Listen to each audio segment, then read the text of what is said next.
y'all that don't know me, I'm 15 years old and I'm a freshman in high school. Most of my life consists of sports in school and church. I play volleyball, basketball, and softball. I'm working hard at my sport and found out that I'm 25th out of 141 in my class and I have a 3.5 GPA. I'm currently involved in our youth band and our drama teams, and I also plan on competing in teen talent and helping with the kids' church. Some of the stuff that I've struggled with is when I was born, my mom was struggling with the decision to leave my father because he was bipolar and alcoholic, and he threatened to beat her on a daily basis. After a couple of years, she ended up having my brother and my sister. And soon after my sister was born, she was only 2 weeks old, and my mom ended up leaving him after about 13 years. And my mom had custody of us for about 3 or 4 years, and when I was 7, she lost custody of us because she was really heavily into drugs. And my dad couldn't have us either because he was really heavy into drugs too. So my grandma ended up getting custody of us for about a year. And when I was in 3rd grade, my father fought for custody of us and ended up winning.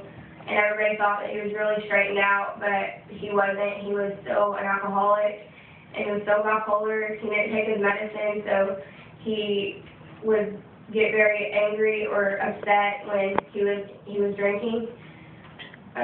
He asked us to move to California with him, and I thought, oh yeah, that would be fun. We get to go to cross country and get to go to California, meet new people. But soon after we got there, he started being very abusive, and he got out of control. He didn't even have a job when we first got there, so his mom was paying for us to live there. So after about 2 months, we ended up coming back to South Park. He found a really good paying job in the oil field, which means we didn't see him very much. We were in daycare most of the time. And the little time that we did see him, he wasn't very happy or calm. Or he didn't ever talk to us. He didn't ask how we were feeling. He just went through life not even caring. He started drinking a lot more than he had been. He would drink like full, big, huge Jack Daniels in one day. And he started becoming like more aggressive between me and my mom. And my mom had visitations with us on weekends or twice a week. And when she would start to come try to see us or call us, he would like try to fight with her, try to hit her, cuss at her, scream at her. He wouldn't let her see us.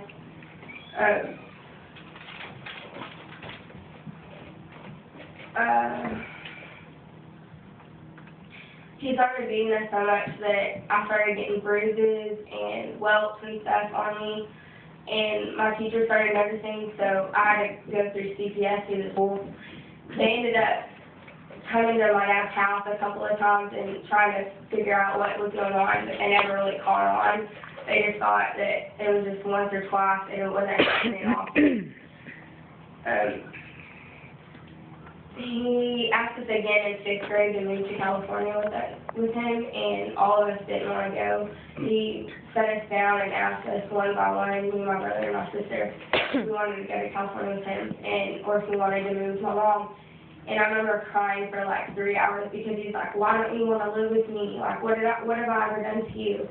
And I was just like, I didn't want to say, oh, I want to live with my mom, or oh, I want to live with my dad, because I wanted both of them, but I couldn't have it. So we ended up moving in with my mom, and she wants custody of us. To this day, he doesn't have much to do with any of us. He doesn't talk to us. He has a new family. He has a wife and my half brother. We just recently found out that he got in jail because he violated his probation from beating his wife and knocking her eyeball out of socket. And he endangered my brother by having him in the car with no car seat, and he was only 6 months old. And so he's on his way to 7 years in prison. Ways God helped me, I think God helped me through this church because when I was little, I loved coming here, and God has done so many good things for me here. Everybody that's been here forever, they've helped me through all that time that I was hurting, it helped me to go here. I felt safe here. I knew I wouldn't get beat. I wouldn't have to worry about my safety. I wouldn't have to worry about my dad beating me or saying stuff to my mom. And I'm just very thankful for the people that were here all these years and helped me through it, because I don't think I would be the person I was today. I don't think I would come to church all the time and want to praise God for what He's done for me. Something I'm doing for God now, I think I'm focusing more on coming and then being involved in the church as much as I can be, and being involved in getting really good grades at school, so God can help me through our future. My favorite memory verse is 1 Corinthians 13:4-13. It says, "Love is patient, love is kind. It does not envy, it does not boast, it is not proud, it is not rude, it is not self-seeking, it is not easily angered, it keeps no records of wrong. Love does not delight in evil, but rejoices with the truth. It always protects, always trusts, always hopes, always preserves. Love never fails, but where there are prophecies, they will cease. Where there are tongues, they will be stilled. Where there is knowledge, it will pass away. For we in the part, we prophesy in part, but with perfection comes the imperfect.